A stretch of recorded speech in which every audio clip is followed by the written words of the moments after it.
네, 오늘은 로마서 12장 1절과 2절의 말씀을 가지고 우리 하나님의 뜻이라는 제목으로 말씀의 은혜를 나누길 원합니다. 설교를 시작하면서 한 가지 질문을 던지고 말씀을 나누도록 하겠습니다. 오늘 교회에 오실 때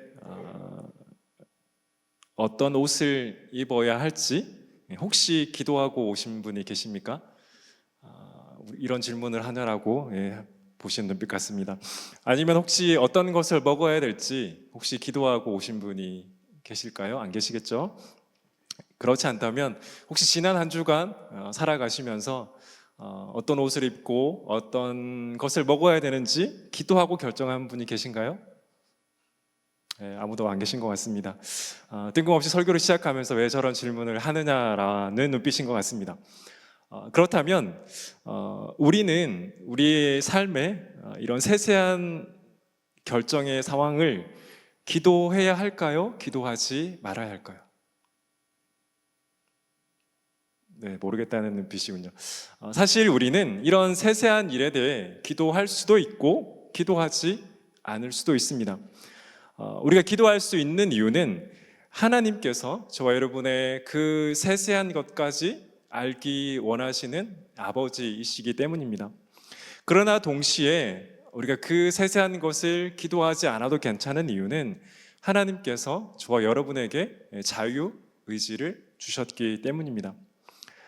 제가 드린 그 질문처럼 우리는 날마다 우리 삶을 향한 하나님의 뜻을 물으며 살아갑니다. 어쩜 제가 드렸던 이 질문처럼 아주 사소한 질문일 수도 있고 때로는 우리 삶의 아주 중요한 선택에 대한 질문일 수도 있습니다. 그러나 대체 우리가 구하는 그 기도를 보면 그 기도 가운데 하나님의 뜻을 구하는 기도를 보면 대체로 우리의 개인적인 소원일 때가 많습니다. 어떤 학교로 가야 하는지, 어떤 직장으로 들어가야 하는지, 직장에서 퇴사를 하는 것이 맞는지 아니면 이직을 하는 것이 맞는지, 또한 가장 중요한 문제인 누구와 결혼을 해야 하는지에 대한 그 뜻 가운데 하나님의 뜻이 어디에 있는지 우리는 구합니다. 그러나 저와 여러분이 이미 경험하여 알고 있는 것처럼 하나님은 우리의 이러한 기도에 대해 구체적으로 우리가 어떻게 해야 하는지에 대해 말씀해 주지 않으십니다. 물론 이 의미가 하나님께서 저와 여러분의 삶 가운데 아무런 관심이 없다는 것을 말하는 것이 아닙니다. 만약 하나님께 저와 여러분의 삶에 관심이 없으셨다면 하나님은 저와 여러분을 구원하시지도 않으셨을 것입니다. 저와 여러분을 구원하시고 저와 여러분이 하나님의 자녀가 되었다는 것 자체가 저와 여러분 너무나 사랑하실 뿐 아니라 지금도 저와 여러분에 대한 그 많은 관심을 가지고 있음을 성경은 우리에게 분명히 보여줍니다. 시편 139편 17절과 18절에서 다윗은 이렇게 고백합니다. 우리 같이 한번 읽어보도록 하겠습니다. 시작. 하나님이여, 주의 생각이 내게 어찌 그리 보배로우신지요, 그 수가 어찌 그리 많은지요. 내가 세려고 할지라도 그 수가 모래보다 많도소이다. 내가 깰 때에도 여전히 주와 함께 있나이다. 다윗은 이 시편 139편에서 자신을 향한 하나님의 생각이 얼마나 많은지 자신이 세고 싶지만 셀 수 없다라고 고백하고 있습니다. 이를 통해 하나님께서 자신의 삶에 대한 관심이 얼마나 큰지를 다윗은 분명하게 고백하고 있습니다. 마태복음 10장 29절과 30절도 동일한 고백입니다. 우리 마태복음의 말씀도 한 목소리로 같이 읽어보도록 하겠습니다. 시작. 참새 두 마리가 한 아사리온에 팔리지 않느냐? 그러나 너희 아버지께서 허락하지 아니하시면 그 하나도 땅에 떨어지지 아니하리라. 너희에게는 머리털까지 다 세신 바 되었나니. 아멘. 예수님은 저 여러분 어느 누구도 관심 가지지 않을 그 참새 한 마리도 하나님께서 허락하지 않으면 땅에 떨어지지 않는다라고 분명하게 고백하고 있습니다. 그렇다면 하나님의 자녀된 저와 여러분을 향한 아버지 하나님의 관심이 얼마나 큰지를 너희가 잊지 말아야 할 것입니다. 하나님은 우리조차도 알지 못하는 저와 여러분의 그 머리털까지 세시는 분이심을 분명하게 고백하고 있습니다. 이외에도 하나님께서 저와 여러분을 얼마나 사랑하시고 얼마나 많은 관심을 가지고 계신가는 성경 곳곳에 나와 있습니다. 그래서 우리는 하나님의 말씀을 통해 주께서 저와 여러분을 얼마나 사랑하시는지, 지금도 얼마나 많은 관심을 가지고 계신지를 알기에 힘써야 합니다. 이를 통해 우리는 하나님께서 우리 삶의 그 중요한 선택의 문제의 기도 가운데 구체적으로 응답하지 않는 것이 저와 여러분에게 관심이 없거나 저와 여러분을 사랑하지 않으셔서 말씀하지 않는 게 아니라는 것을 우리는 잊지 말아야 되는 것입니다. 그보다 하나님께서 우리 인생 가운데 하나님의 뜻을 구하는 저와 여러분의 기도 가운데 응답하지 않는 이유는 하나님께서 인격적인 분이시기 때문입니다. 만약 하나님께 저와 여러분을 기계적으로 대한다면 저와 여러분은 반드시 A와 B의 선택이 있다면 A를 선택해야만 합니다. 그러나 하나님 우리가 A를 선택할지 B를 선택할지 올려드리는 그 기도 가운데 A를 선택하라고 대부분 말씀하지 않으십니다.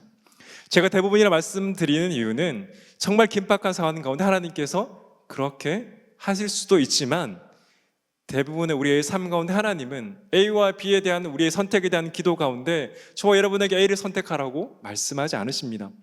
자유의지를 주셔서 자유롭게 선택하게 하시는 것입니다. 그렇다면 우리가 기도하지 말아야 될까요? 사실은 그렇기 때문에 저와 여러분의 기도가 너무나 중요한 것입니다. 우리의 삶의 중요한 선택 앞에 우리는 하나님께서 구체적으로 응답하지 않는다고 하는 것이 기도하지 않고 마음대로 선택해야 할 이유가 되지 않습니다. 우리는 그래서 그 가운데 더 기도해야 합니다. 하나님 우리의 삶을 선하게 인도해 달라고 더 간절히 기도해야 합니다. 그리고 하나님의 말씀을 통해 하나님께서 어떤 것을 원하시고 어떤 것을 선택하기를 기뻐하시는지를 알아가야 합니다. 그래서 저와 여러분이 잊지 말아야 될 것이 있습니다.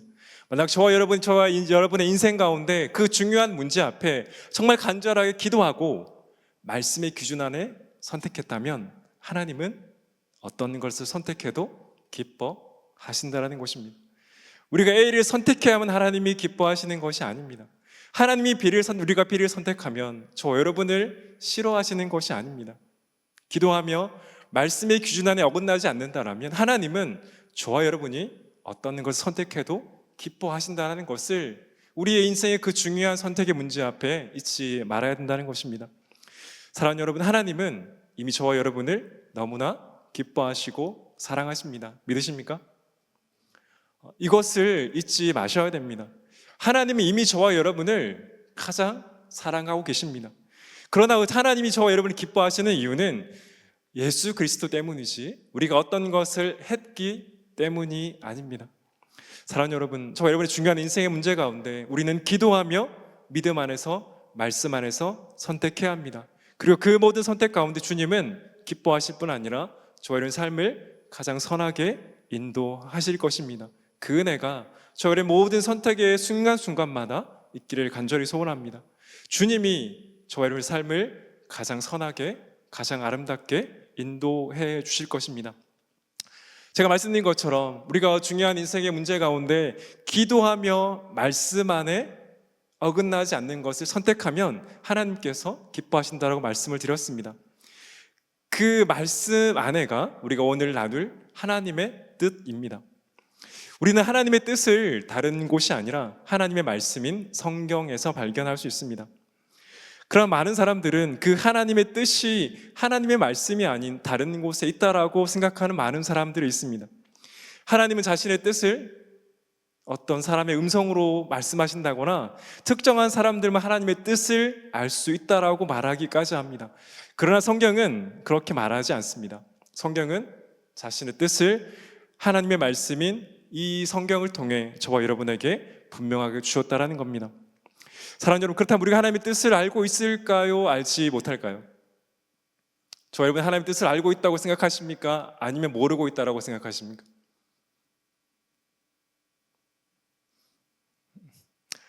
알고 있습니다.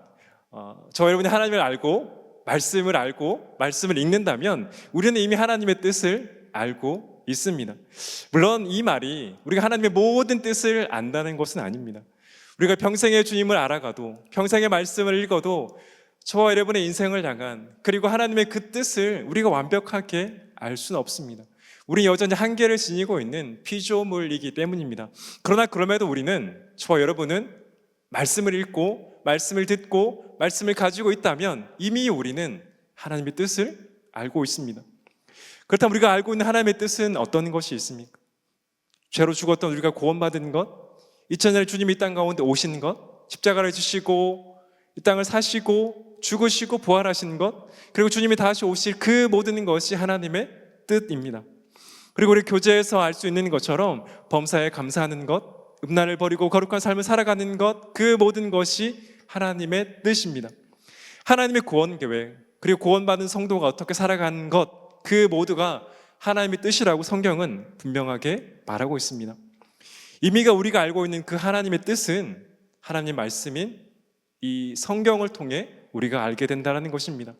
그래서 우리가 저와 여러분 인생 가운데 하나님의 뜻을 알고 싶다라면 누군가를 찾아갈 것이 아니라 이 말씀을 가까이 해야 하는 것입니다.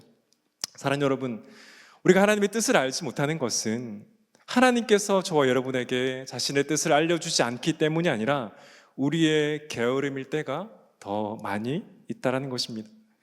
우리가 하나님의 말씀을 가까이 하지 않기 때문에 하나님의 뜻을 제대로 알지 못하는 것이지, 하나님께서 우리에게 자신의 뜻을 드러내지 않으시기 때문이 합니다. 그렇기 때문에 우리는 오늘도 하나님의 뜻을 알기 위해 하나님의 말씀인 성경을 가까이 합니다. 그래서 우리가 오늘 읽은 본문인 로마서 12장 2절에서 바울은 이렇게 말합니다. 우리 로마서의 말씀도 우리 한 목소리로 한번 읽어보도록 하겠습니다. 시작. 너희는 이 세대를 본받지 말고 오직 마음을 새롭게 함으로 변화를 받아 하나님의 선하시고 기뻐하시고 온전하신 뜻이 무엇인지 분별하도록 하라. 아멘. 바울이 로마서 12장 2절에서 우리가 해야 할 두 가지를 말합니다. 첫째는 이 세대를 본받지 말라라는 것입니다. 둘째는 하나님의 선하시고 기뻐하시고 온전하신 뜻이 무엇인지 분별하라고 말합니다. 바울은 우리에게 이 두 가지, 이 세대를 본받지 말고 하나님이 선하시고 기뻐하시고 온전하신 뜻이 무엇인지 분별하라고 말하지만 이 두 가지 모두는 우리 스스로 할 수 있는 것이 아닙니다. 사랑하는 여러분, 우리가 스스로 이 세대를 본받지 않을 수 있을까요? 이미 우리는 승리의 확신이라는 과를 통해 하나님의 자녀인 우리는 모두 영적인 전쟁 가운데 있다라고 함께 이미 나누었습니다. 우리가 영적인 전쟁 가운데 있다라는 것은 우리의 힘으로, 우리의 결단으로 이 세상을 본받지 않을 수 없다는 것을 이미 우리는 알고 있습니다. 우리가 하나님의 선하시고 기뻐하시고 온전하신 뜻은 어떻게 분별할 수 있을까요? 그것도 마찬가지입니다. 거룩하신 하나님, 그 전능하신 하나님의 뜻을 우리 스스로 알고 분별할 수 없다는 것입니다. 그래서 사도 바울이 우리에게 말하는 것은 분명합니다. 우리가 이 세대를 본받지 않고 하나님의 뜻을 분별하는 것은 저와 여러분의 지혜와 결단과 능력으로 할 수 없다는 것입니다. 그래서 중요한 것이 로마서 12장의 이 두 가지 명령 사이에 있는 오직 마음을 새롭게 함으로 변화를 받아가 중요합니다. 사랑하는 청년 여러분, 그리고 사랑하는 성도 여러분, 우리가 이 세대를 본받지 않고 하나님의 뜻을 분별하기 위해서는 우리의 마음이 새롭게 함으로 변화를 받아야 합니다. 그렇지 않으면 우리는 이 세상을 본받고 하나님의 뜻은 알지 못한 채 이 땅을 살아갈 수밖에 없다는 것입니다. 그러나 이 우리의 마음의 변화는 우리의 스스로 할 수 있는 것이 아니라 우리의 마음을 변하게 하시는 그 성령 하나님께서만 할 수 있습니다. 사랑하는 여러분, 우리가 왜 성령의 충만함을 위해 날마다 기도해야 합니까? 우리가 성령 하나님의 충만을 위해 기도해야 하는 이유는 주님께서, 성령 하나님께서 우리의 마음을 변화시켜 주지 않으면 우리는 이 세대를 본받으며 살아갈 수밖에 없기 때문입니다. 성령 하나님께서 우리의 마음을 변화시켜 주지 않으면 여전히 우리는 죄의 영향 가운데 있기 때문에 이 세상 가운데 자유로울 수 없습니다. 그렇기 때문에 우리는 성령 하나님께서 우리의 마음을 주장하도록 기도해야 합니다. 그리고 이 기도는 저와 여러분이 드리는 어떤 기도보다 간절하게 드려야 할 기도입니다. 우리가 승리의 확신을 하면서 이미 나눈 것처럼 우리는 세상의 권세를 두려워할 필요가 있습니까? 없습니까? 네, 우리는 세상의 권세를 두려워할 필요가 없습니다. 그러나 동시에 말씀드린 것처럼 우리는 세상의 그 권세를 무시할 수도 없습니다. 우리가 두려워할 필요도 없고 무시할 필요도 없는 이유는 우리의 힘으로 세상 가운데 살아가는 것이 아니기 때문입니다.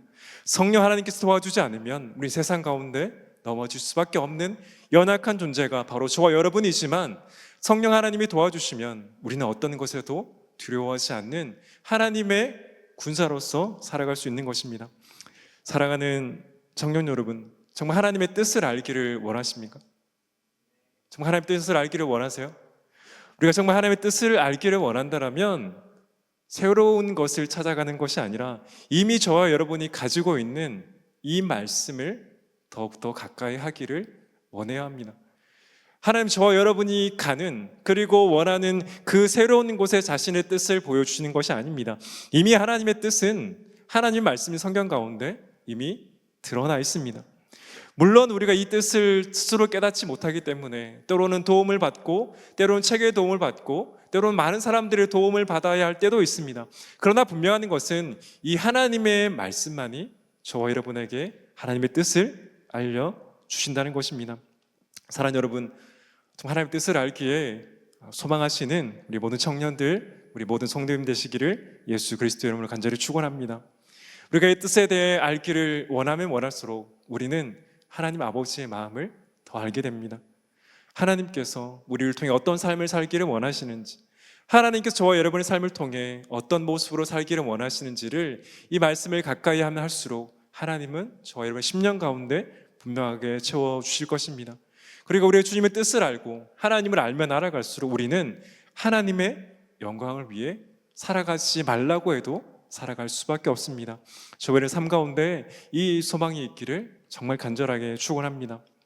우리 오늘 말씀 가운데 한 가지를 더 살펴보아야 합니다. 그것은 이미 우리가 알고 있는 그 하나님의 뜻, 그 뜻대로 과연 우리가 살아가고 있는가입니다. 말씀드린 것처럼 우리는 우리의 평생에 하나님을 알고 하나님 뜻을 알기 열심을 내어야 합니다. 그러나 말씀드린 것처럼 우리에게는 분명한 한계가 있습니다. 우리의 평생 하나님의 뜻을 알아도 그 하나님의 뜻을 결코 완벽하게 알 수 없습니다. 그렇다면 우리가 그 뜻을 알 때까지 그 뜻대로 살아가지 말아야 할까요? 하나님이 그렇게 말씀하지 않으십니다. 이미 저와 여러분이 알고 있는 그 뜻대로 저와 여러분이 있는 그곳에서 살아가기를 원하신다는 것입니다. 그래서 16세기 스위스 제네바의 주교였던 프란시스트 살레라는 분은 이렇게 말했습니다. 지금 내가 있는 바로 이곳에서. 지금 내가 있는 이곳에서가 무슨 의미일까요? 먼저 지금은 어떤 의미일까요? 지금의 의미는 저와 여러분이 이미 알고 있는 그 하나님의 말씀대로 지금 바로 이 순간 살아가기를 하나님은 원하신다는 것입니다. 지금이라는 의미는 그래서 저와 여러분이 어떤 사람이 되거나 우리가 어떤 것을 성공해서 어떤 자리에 올라가야만 그 말씀에 순종할 수 있는 것이 아니라고 말합니다. 우리는 말씀을 듣는 그 즉시 그날 그 주에 우리가 듣는 그 말씀, 읽은 말씀대로 살아가야 합니다. 내가 가능할 때 이 말씀을 지킨다는 것은 우리가 하나님의 말씀을 지키지 않겠다라고 결단하는 것과 다르지 않습니다. 그렇다면 내가 바로 있는 이곳은 어떤 의미일까요? 내가 바로 있는 이곳은 하나님께서 저와 여러분을 보내신 그것이 교회이든 가정이든 일터이든 캠퍼스이든 그리고 우리가 뭔가를 준비하는 그 상황 가운데 있는 그 상황이든 우리는 그곳에서 이미 알고 있는 그 말씀대로 살아가기를 애써야 한다는 것입니다. 사랑하는 여러분, 그렇다면 저와 여러분의 그 지금은 언제입니까? 그리고 내가 바로 있는 이곳은 어디입니까? 하나님은 우리의 믿음의 분량과 상관없이 저와 여러분이 어떻게든 순종하기를 결코 원하지 않습니다. 우리의 믿음의 분량이 작다라면 하나님은 그 모습만 말씀만큼 말씀에 순종하기를 원하실 것입니다. 그러나 그럼에도 중요한 것은 하나님이 저와 여러분이 이미 보내신 그 가정, 그 일터, 그 캠퍼스 그리고 우리가 나가기 위해 준비하고 있는 그 모든 상황 속에서 하나님은 이미 여러분이 알고 있는 그 말씀에 따라 순종하기를 원하신다는 것입니다. 우리는 이미 감사라는 말씀을 알고 있습니다. 그렇다면 저와 여러분은 지금 감사하고 계십니까? 저와 여러분이 있는 그 가정과 일터와 캠퍼스에서 과연 감사하고 있습니까? 성경은 분명히 그것이 하나님의 뜻이라고 분명하게 말하고 있습니다. 과연 저와 여러분은 지금 여러분이 있는 그곳에서 감사하고 있습니까? 사랑하는 여러분, 물론 우리는 우리의 힘으로 어떤 것도 할 수 없습니다. 그러나 우리는 결단하며 주께서 힘주시기를 기도하며 말씀에 순종하며 나가야 합니다. 하나님 자신은 저와 여러분이 그 아버지의 마음을 알고 그 아버지의 뜻대로 오늘도 살아가려고 애쓰는 그 자체를 기뻐하십니다. 말씀드린 것처럼 우리는 무언가가 되어야만, 우리가 성공을 해야만 저와 여러분을 기뻐하시는 것이 아닙니다. 그렇다면 우리는 결코 하나님을 절대 기뻐하게 하실 수 없습니다. 이미 하나님은 저와 여러분을 가장 기뻐하십니다. 우리가 성공해도, 우리가 실패해도 여러분을 향한 하나님의 사랑은 결코 줄어들 수 없습니다. 그 이유는 저와 여러분이 받는 그 사랑은 예수 그리스도의 가치만큼의 사랑이기 때문입니다. 그래서 우리가 구원받은 순간이나 지금이나 우리가 주 앞에 가는 그 순간까지 하나님은 저와 여러분 가장 최고로 사랑하고 계시다는 것입니다. 그러므로 중요한 것은 하나님 뜻을 알고 아버지의 마음을 알고 그 뜻대로 오늘도 살아가는 것입니다. 사랑하는 여러분, 저와 여러분 어떤 것을 소망하고 어떤 것을 바라고 살아가고 계십니까? 우리가 하나님의 뜻을 알지 못해도 된다면 그것은 저와 여러분의 삶의 목적이 이 세상의 성공이라는 것과 다르지 않은 것입니다. 저와 여러분이 이 땅을 살아가는 이유는 이 세상의 성공이 아닙니다. 저와 여러분이 이 땅을 살아가는 이유는 하나님의 영광을 위해서입니다. 그렇다면 우리는 하나님의 뜻을 알기에 열심을 내어야 합니다. 우리의 모습은 감추어지고 하나님의 영광이 드러나는 것이 주께서 저와 여러분의 이 땅 가운데 남겨두신 이유입니다. 그것이 우리의 삶의 가장 중요한 이유입니다. 사랑하는 여러분, 우리 위해 자기 자신을 내어주신 우리 구주 예수 그리스도, 그 주님을 위해 살아가시는 우리 모든 청년들, 우리 모든 성도님들 되시기를 예수 그리스도의 이름으로 간절히 축원합니다. 우리가 그렇게 살기 위해 우리는 하나님의 뜻을 알기에 열심을 내어야 합니다. 그리고 그 뜻대로 살아가셔야 합니다. 그것이 지금 우리가 깨닫지 못할 수도 있지만 저와 여러분의 삶 가운데 가장 아름답고 가장 좋은 삶임을 기억하시는 우리 모든 청년들, 우리 모든 성도님들 되시기를 예수 그리스도의 이름으로 간절히 축원합니다. 우리 시간 말씀을 기억하며